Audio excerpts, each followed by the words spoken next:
Hey guys, today I want to show you what really sucks, and it really does. This one has a bearing issue. This one is garbage. But if that happens, then there's oil coming out. And of course it has to be the seal. And guess what? The seal has to be in there. So to remove the seal, of course,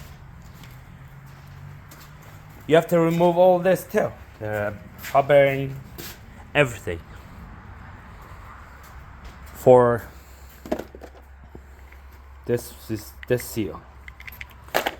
And that's what it costs. All that work for this.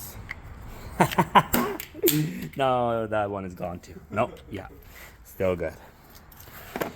Yeah, let me just go. Yeah, all that has to come off. So those depends what side it is. Let's say if you want to take that change this seal here, what I usually do is just turn this one turn in and this way down, then you can take that whole thing out and change the seal inside.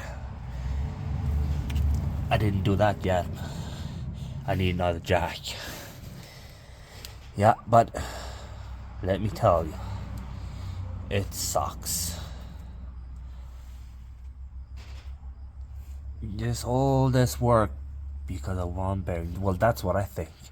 That's what happened, because this truck has 150,000 kilometers on it, and I don't know, it shouldn't happen that soon, but it did. And that's a huge motor.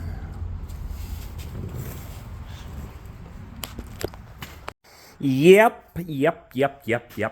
Hey George. Hello there. Say hi to everybody. Hello everybody, how you doing? I'm trying to help Jake, but we don't have an actual job. So we're Yeah. Well, thanks guys for watching.